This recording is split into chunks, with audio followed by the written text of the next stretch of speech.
I was able to find my page and mute it. So now we're getting started. Okay. So today, what are we up to today, Kat? Well, first we need to say hello, everybody. Welcome to our Genius Zone Live YouTube channel. We're so happy that y'all are here. Oh, yeah, I'm Kat King. And I'm Melissa Hernandez.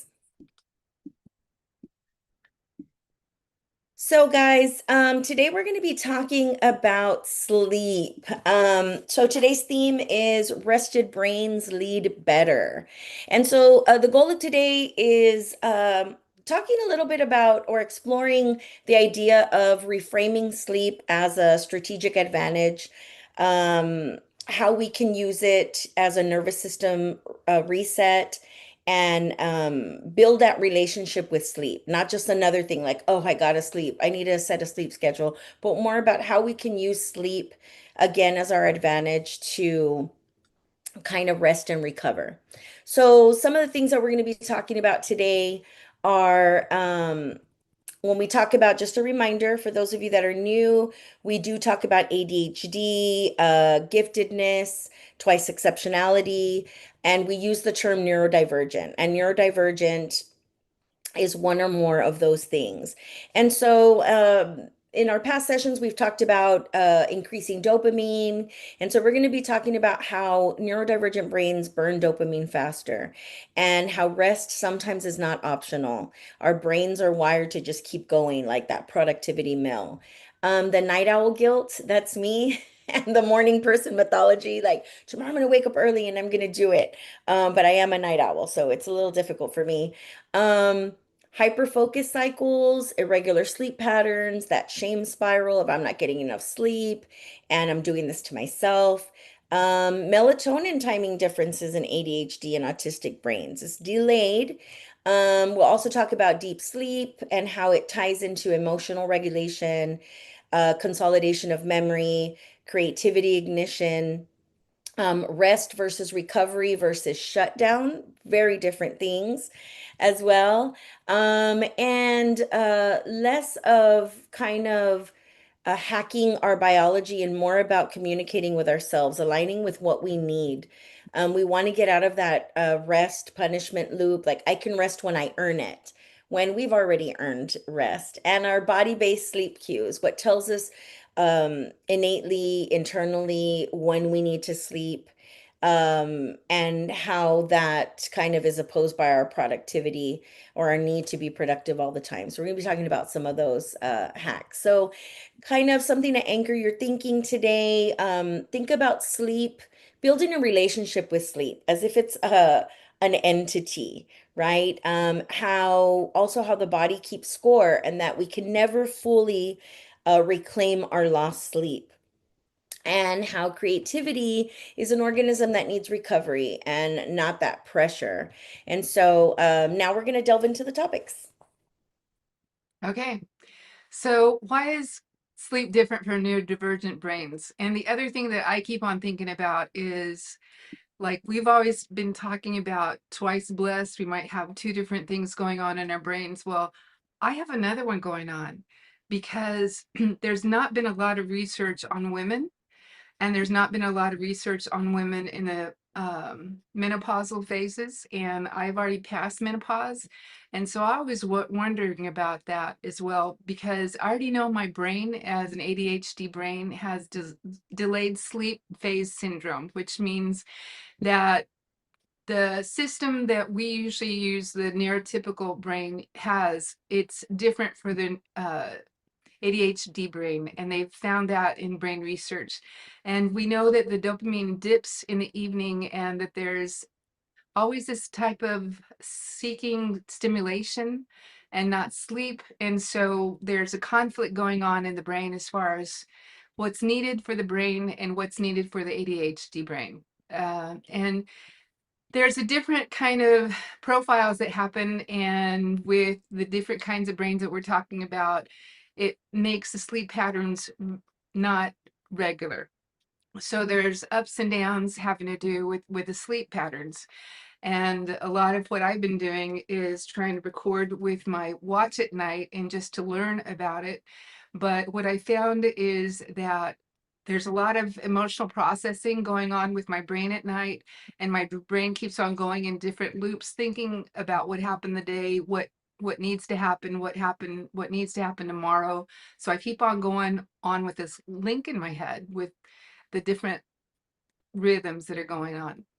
And so all the research talks about trying to make sure your circadian rhythm is going along with what's going on in the world, like waking up and seeing the sunshine.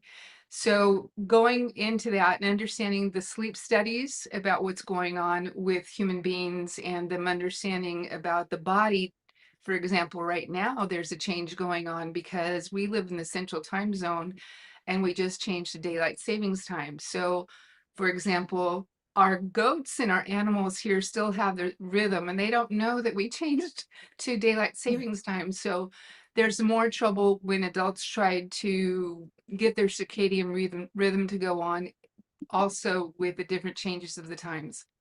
So there are a lot of adults, especially neurodivergent adults, that have problems with insomnia and rest resistance. I don't have insomnia, but Melissa does. I have problems with not having enough deep sleep as I sleep. So there's a lot of things that are going on with my cortisol and stuff that I need to think about.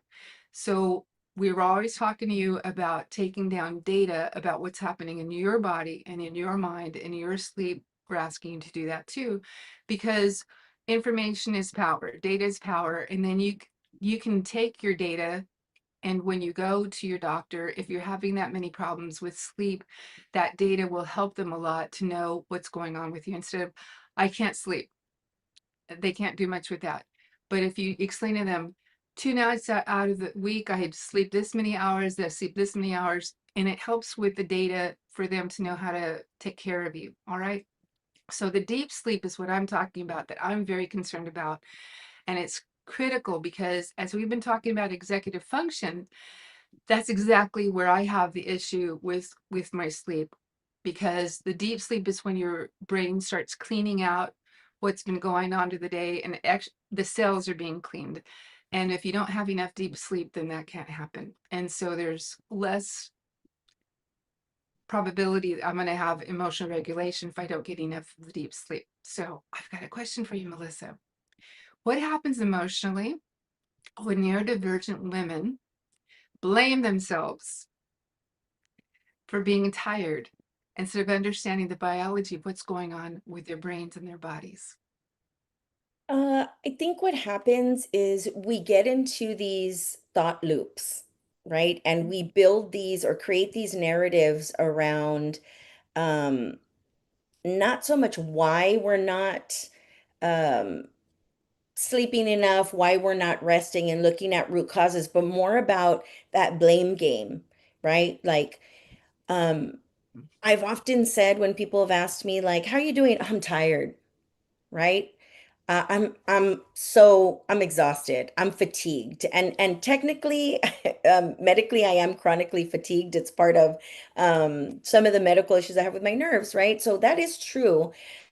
But I found that I self-identify with being fatigued rather than saying, I didn't get enough sleep, so I'm a bit off today, right? Really kind of separating my identity from, the effect of not getting enough sleep.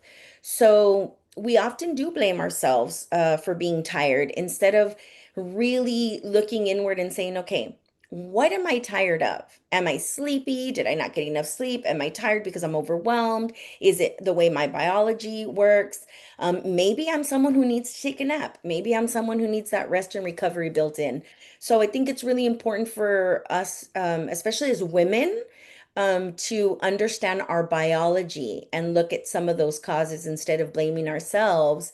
And also not blaming our bodies, but just this is the way it is. This is how my brain works, and then work on ways to have some more optimal, sleep cycles.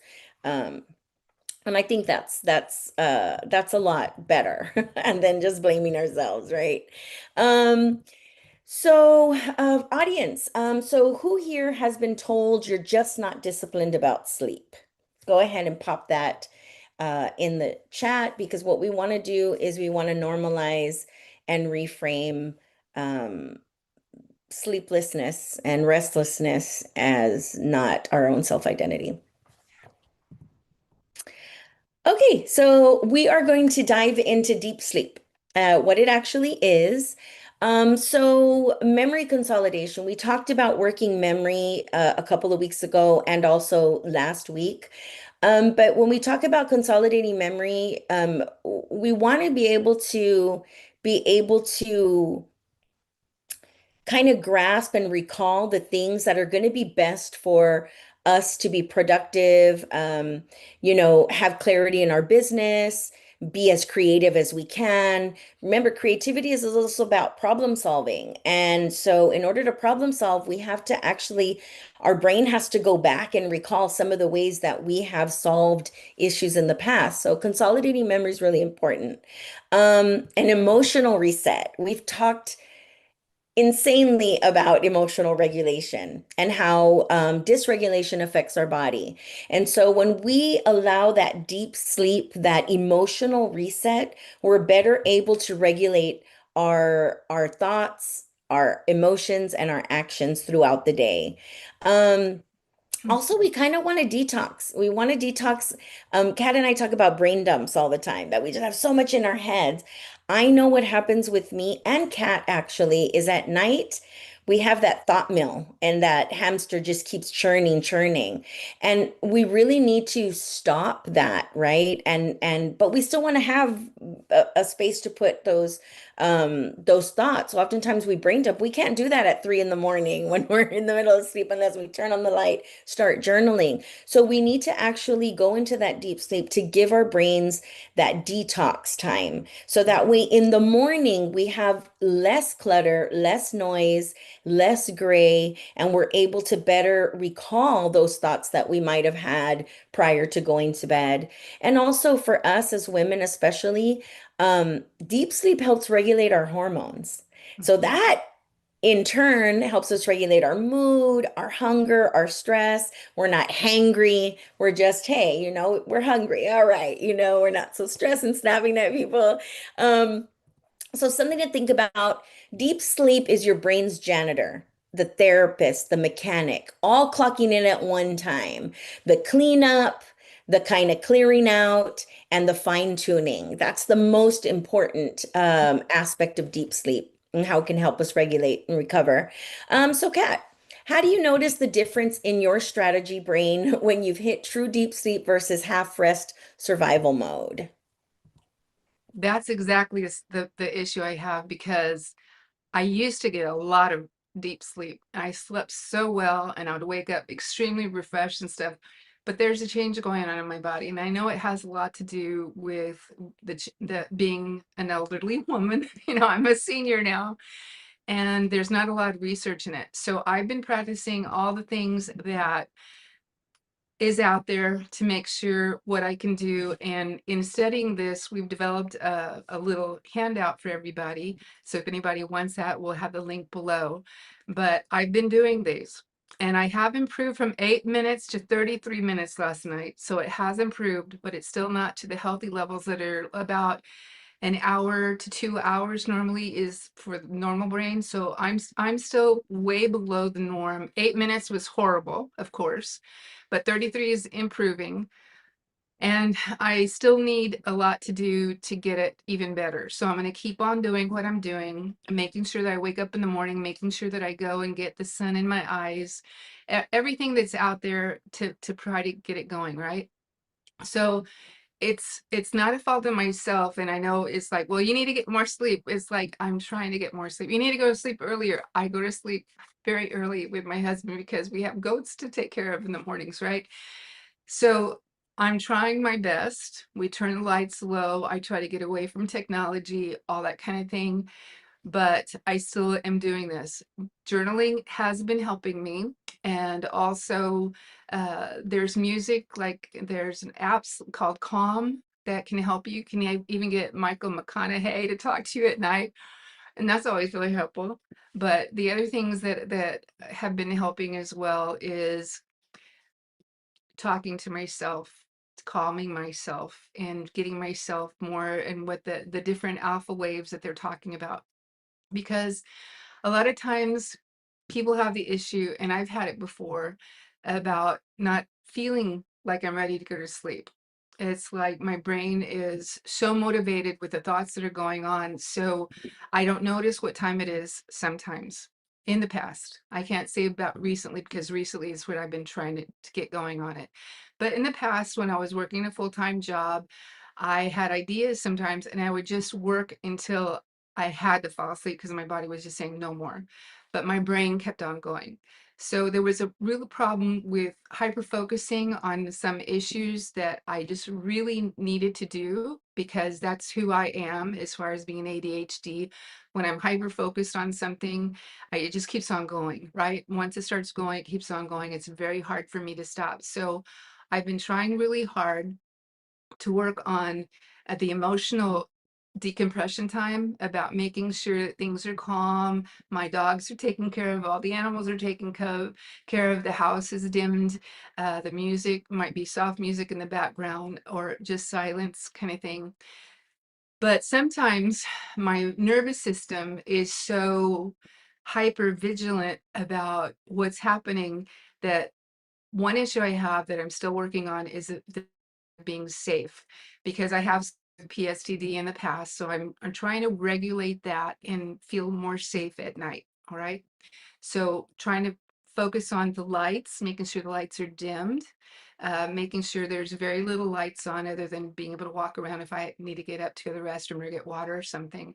Making sure that my sheets, believe it or not, my sheets have to be cotton. I like my cotton sheets. I like when they're fresh. I like the smell of them, and it helps my brain to understand when I get in the sheets and my body feels the coolness of the sheets and I smell the fresh scent, my body starts thinking, hey, it's time to go to sleep. So that's been helpful. All right. But the other part is I was feeling guilty that I wasn't getting enough rest, because the next day I would have issues with focusing. Even sometimes now I tell Melissa, my brain is in a fog right now. I'm trying my best, but I'm not all the way there. So if I miss something, please go back and check on this kind of thing. The other thing is sometimes my legs might have some issues about there's a syndrome about restless leg syndrome. So I try to make sure I have enough water, that I've walked during the day, and that I make sure that I'm focused on when I go to sleep to make sure things are calm, that I've taken care of things, and I'm focusing on sleeping itself. So the thing is, neurodivergent women are not procrastinating for their sleep. It might seem like that. It's like, why are you doing this? Just go to sleep.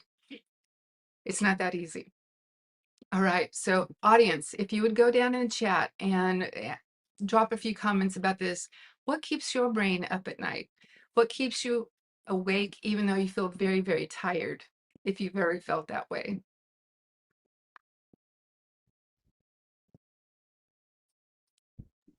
Okay, so now we're going to shift into gentle sleep routines for neurodivergent brains. Remember, neurodivergent brains, depending on whether you're ADHD, you're gifted, low support autistic, our brain mapping is a little bit different. And so when we talk about neurodivergent brains, we're just talking about brains that are wired differently, not your neurotypical a linear style brains are thinking. And so when we talk about setting up some routines, sometimes we're like, no, I have to go to sleep at this time and I have to do this. And there are these very hard lines and these really rigid expectations. But really, what we need to do is we need to kind of coax ourselves into it, right? And so gentle sleep routines. So these are not rules. This is more about inviting ourselves into that sleep space, that environment, right? So when we talk about trying to regulate the area, or the same way as teachers, we learning environment was so important, right? We built an environment that fostered that uh, engagement and learning. The same thing is for sleep. We need an environment that is optimal for sleep and relaxation. So in for a sensory kind of setting, you want a dark, cool environment, weighted blankets, pressure therapy. I have a weighted blanket, and oh my gosh, right now I'm like, where is my weighted blanket? It's probably, I'm staring at it right now. It's folded in a wire basket in my corner, and it's not doing me any justice. And I know that helps me sleep a lot, especially when I'm feeling a little anxious or stressed or a little restless, like Kat talked about, that kind of restless leg syndrome or restless body that mirrors kind of that anxiety. Transition rituals are really important, and this is something I personally need to work on. Um, we think about bedtime routines. Well, we're not 4 years old. We're not 8 years old that we need bedtime routines. Take a bath at this time, and this is what we're going to do, like I would with my 4 year old. In contrast, we as adults need to transition from one thing to another. So rituals might be listening to music, dimming the lights, moving a little slower, using a softer voice, kind of just letting ourselves get into this space that optimizes sleep. The other thing for your nervous system, doing body scans are really important. A body scan is a form of, could be a form of meditation or mindfulness, depending how deep you go. But body scans, it's really a way of trying to be more self-aware about what's happening in your body. One example is, where am I carrying my stress right now? Right. So I might do a body scan, start at the top of my head and slowly scan and be aware of the different parts of my body all the way down to my toes and really be mindful of, where is my muscle tension? For me right now, I will tell you, because I just got out of this amazing boot camp that Kat and I are learning. We're always learning things. I'm carrying my stress right now. It's a good stress. It's a productive stress in my shoulders. I feel it. I feel it. And because I have some neck issues, I feel my shoulders and my muscles pulling back on my neck. I'm very aware of that, right? So doing a body scan now, right now, I'm like, okay, I need to loosen up my shoulders a little bit. Well, doing that for sleep is really, really important. It's something that works, and it's easy. It's something you can do. You can even do it with some calming music, or like Kat said, one of the calm apps or the apps that actually walk you through how to do a body scan, where they're saying now your shoulders, right? Now your chest, now your stomach, those types of things. Um, One thing that Kat and I do, low stimulating rocking or swaying. We've noticed that about each other and ourselves, that, we tend to like rock or sway back and forth sometimes. Also, what could be really good is a warm shower or a heat pad behind the neck, kind of anywhere where you feel like you may be holding a little stress or what feels comforting. Um, some gentle routines, maybe of the mind, closing the loops, journaling. Closing the loops is like, we have thought loops that keep going and going and going, right? And this is almost like the infinity, right? Just going and going. What we want to do is close those loops, stop them off. And sometimes we can't do that just verbally or internally. Journaling for 3 to 5 minutes might be something that's effective. And maybe if you're new to journaling, you want to try it maybe 1 minute, 2 minutes, right? Just kind of like a free write or kind of like that brain dump. Permission phrases, nothing urgent in the dark. When the light is off, it signals in my brain to start slowing down and now maybe thinking about things we're grateful for, right? What was positive in the day, less about what didn't I finish, which we're so apt to do sometimes. We don't think in the future at night. No future casting, guys, right? We're not, and when we talk about future casting, we don't mean, oh, tomorrow I'm going to do this. More like, what do I need to do? When am I going to get it finished? And kind of that going back and forth, right? And then the version of me with sleep solves everything better. I'm a better partner, I'm a better mother, I'm a better person just in general, because I've regulated and I'm able to be fully present for others. Um, Behavior, the reverse alarm, alert for wind down. This is something I do use. I have like I used to have like five snooze buttons, right? And I kind of reversed that. Now at night, I have a wind down. At 9 o'clock, even though I don't go to sleep till super late, it tells me start winding down. Then at 10 o'clock, now you're an hour before you're supposed to sleep, right? Um, Putting your phone in a bedtime basket, keeping your phone away from you, not just because you might get on it and stuff, but also to disconnect you from your phone, like to completely have a disconnect, a physical disconnect. And maybe like gentle non-sleep rest if the body resists. So I want to my body is resisting here, so I'm not going to scroll, right? Maybe I'm just going to close my eyes and try to think. So try to do things when your body is resisting that sleep and that little bit of relaxation, so to speak. So it's really important for us to think about some of those gentle sleep reminders, things that we can do, nervous system reset, our mind, our behavior, um, and be mindful of what will help you optimize your sleep. So guys, those of you that are listening and with us today, what's one thing you could try without feeling like you're enrolling in a sleep program? Just one simple thing that you could do, a gentle nudge on how to maybe get better sleep. Okay. And we've been collecting everything that we've been talking about today. And what we've done is we've made a 7 night deep sleep tracker. And we invite you that if you'd like to join this and get some ideas, you can download it from right below. We want to invite you and provide things for everybody here that can help you with the same things that we're having issues with. And in getting better sleep, the other thing we're trying to do is not only develop our own business for neurodivergent women, but also to encourage other neurodivergent women that we're here for you.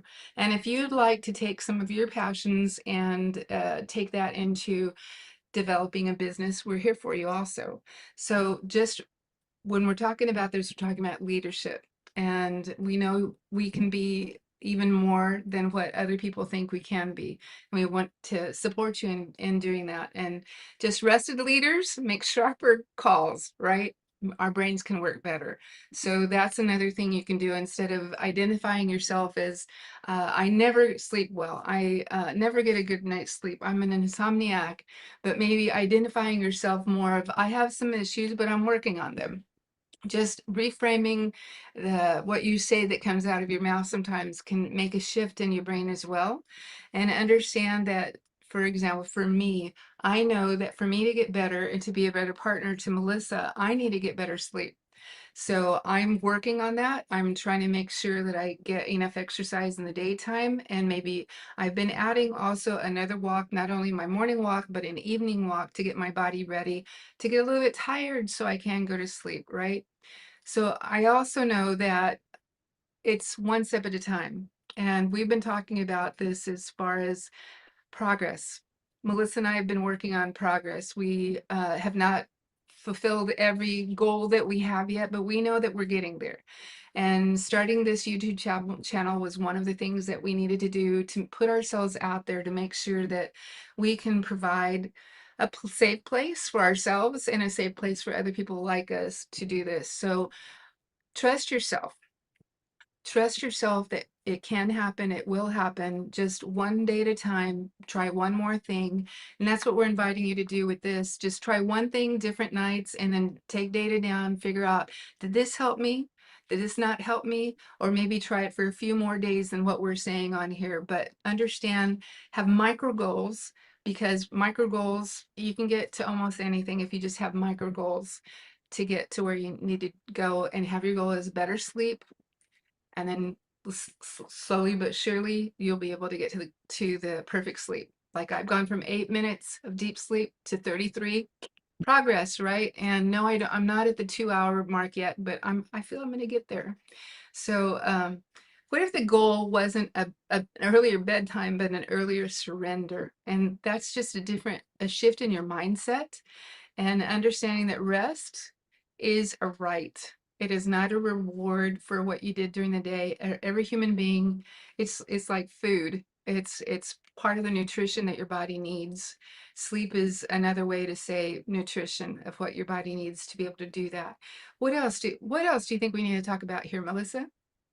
I kind of, when I was researching for this and we kind of talked about why we wanted to kind of just dabble. This is not as long as our usual ones, right? This week we're on a short schedule, but um, it got me to think about my relationship with sleep since I was a kid, right?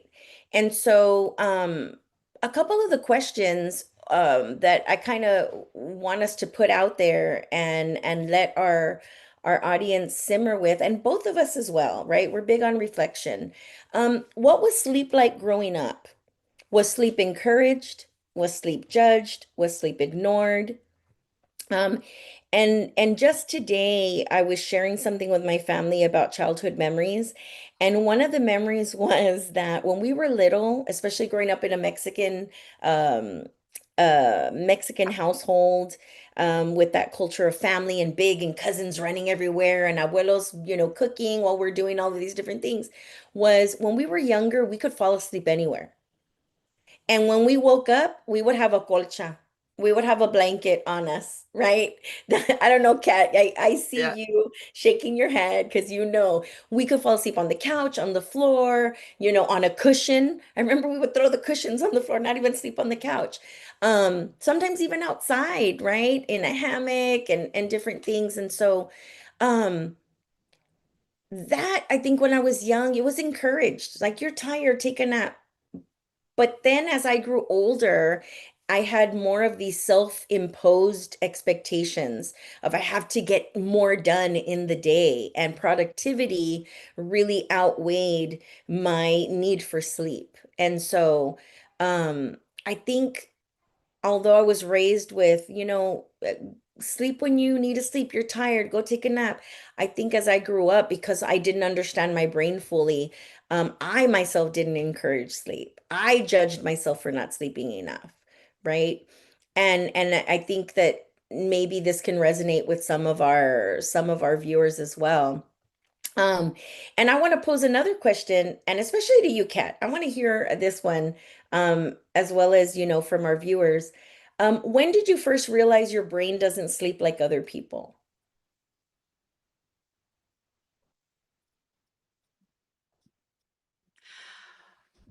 I only think I started learning that when we started doing brain research. Oh, When wow.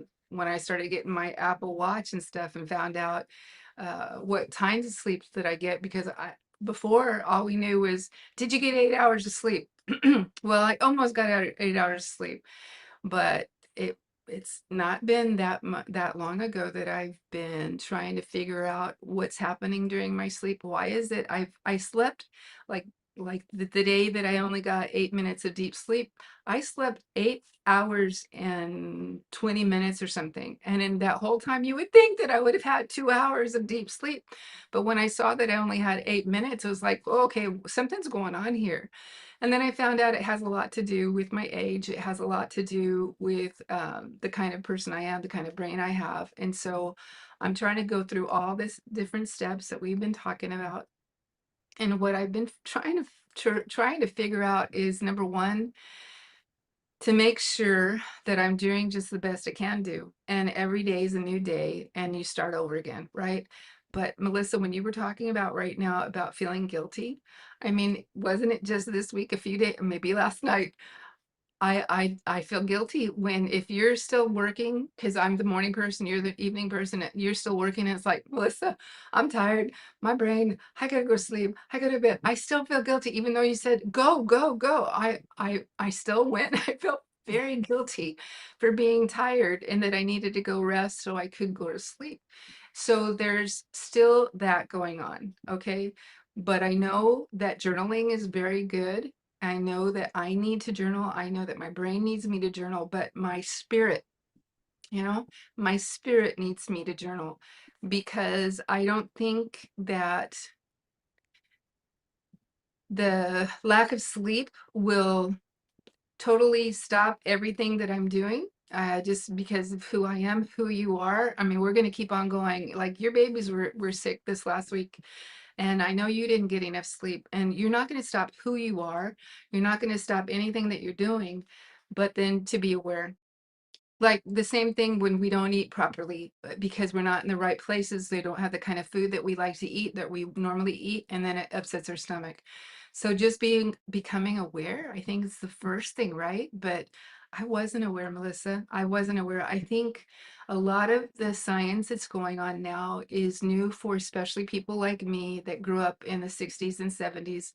We only knew 8 hours. That's all we knew. So everything is new for us. What do you think? Yeah, for sure. You and I mirror each other so much, and we're pretty close in age, but I think I will say that we have a lot of the same physical medical issues, right? We have issues with our nerves. I mean, we've even taken the same medication, like two medications, right? Talk about mirroring.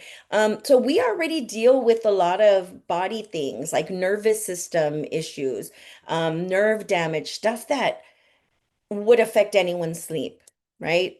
And then, of course, you have a farm, so you're primed to wake up early. I have a baby that wakes me up all, and actually last night, I will tell you, I went to sleep after 3:40 a.m. because my daughter had colic and she just wasn't feeling well and she just would not sleep. So I was up trying everything, even pink noise. I mean, man, I was looking for all this stuff.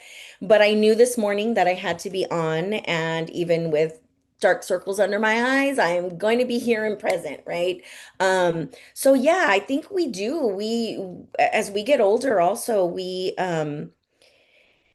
tend to keep wanting to go with the same energy and that same momentum, but we have a lot of things that are kind of that we have to deal with, right? Menopause, hormonal imbalances, our brains, our families, all of those things. So there's a lot that we do deal with, and I think that I love that through this cat, through our research, like you mentioned, there's a lot of self-realizations. There's been a lot of aha moments, a lot of light bulbs, and also a lot of, hey, this is on you, Kat. This is on me, Mel. Like now that we know, the more you know, the better able you are to now make those changes. So those are things that I grapple with and I struggle with, but I'm working on those gentle nudges to my brain, right? And so it is, and I think a lot, you mentioned it too, is um some of our deep sleep or the issues with not getting that deep sleep is not just about our brains and our bodies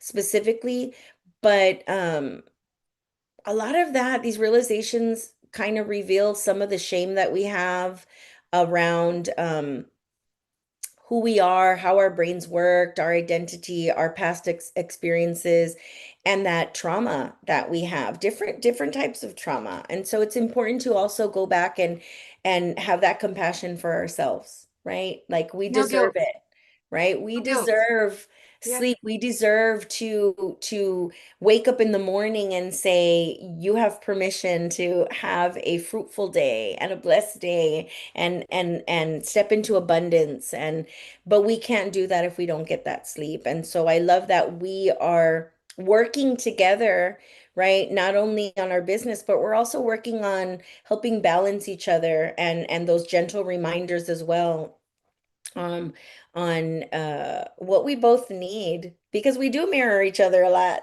You'll say something, I'm like, oh, so am I. Like today you asked me how's it going, and I was like, fast, right?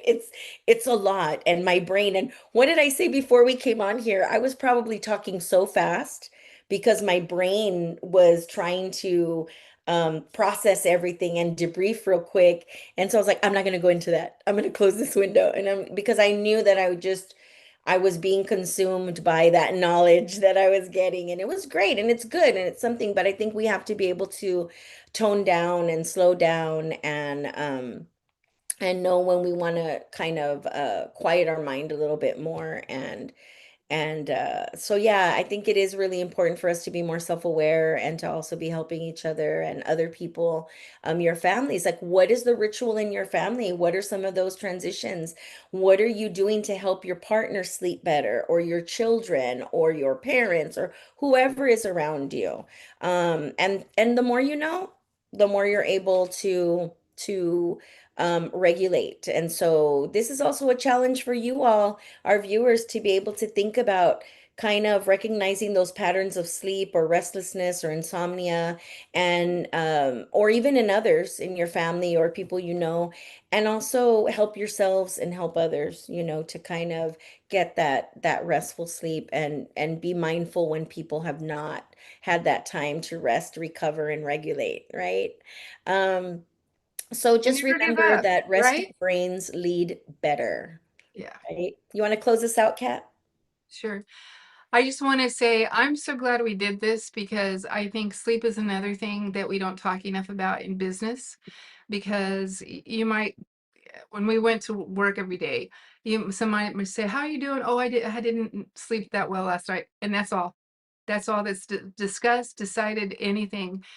And sometimes we need to be a little bit more generous with each other. But I think we need to first start with ourselves. We need to be understand that we can't always be perfect. We can't always do everything that other people need us to do, but all we can do is try. And like with my sleep, all I can do is the things that, for example, that are in our handout. I've tried all these things, and slowly but surely, it is improving. And so it's one step at a time. So I'm just glad we did this. I think it was something that we needed to discuss because we've been talking about not having a lot of sleep for a long time.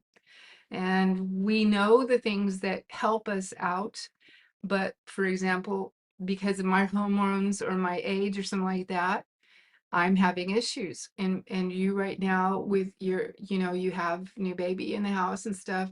It's something that a lot of women go through, a lot of families go through. So just forgive each other, be understanding, be kind, be human to each other, understand we're only human beings, and just do our best every single day, right? Take what we know and do your best. And that's all we're telling anybody out there is if you need help, we have a few things that guide you. And if you need you want to make comments down there and need us to do shows that have another aspect to this, let us know. Right, Melissa? What do you think? Yeah, definitely, definitely. This is a space, a learning space. This is like a learning hub as well, right? For we're sharing and exchanging knowledge, but also we want that feedback. And we also are always open to new research and data and experiences because that helps close the gap, right? So definitely. And again, this is also a call to action to let us know what type of topics you're interested in, because more often than not, we have that same interest, right? There are things that affect our neurodivergent brains and bodies. So it's important to us to know what our followers, what our viewers are interested in, and even some questions, right? Maybe one day we'll just have a Q&A session as well with questions that have been sent to us. I think that's a good idea as well. And And so as we close, guys, we want to remind you to hit the subscribe button, right, to our YouTube channel. We also want to let you know that we will be starting our webinar Wednesdays next Wednesday. I'm excited about that. And which are going to be different from our lives. And and a lot more learning and a lot more of that Q&A for people that are coming in. And Kat and I are excited. We really are excited. And so be listening out, join our YouTube channel as well, our Facebook group. Kat will have some links down, and really take advantage of um, that resource that she created. It is amazing. It really is amazing. There's so many things in there that can be used as tools to help you sleep and regulate. And I'm excited. I'm excited to hear some of your all's responses as you go through some of those sleep activities. So thank you for joining us today, and we will see you soon. And Kat, what's our outro line? your brain is not broken. It's brilliant. Yes. And so, again, thanks. We're going to be here every week, Tuesdays and Thursdays. This week we're off, and Thanksgiving will let you know what the schedule is so that way you can know when to expect us. But again, thanks for being here. We really, really appreciate everything that you all are doing to help regulate yourself and your brains and to understand your dynamic brain wiring. So join us again next week for our Genius Zone Live as we explore strategies and tools to help us learn and regulate ourselves to be more optimal and more productive and more successful. And just like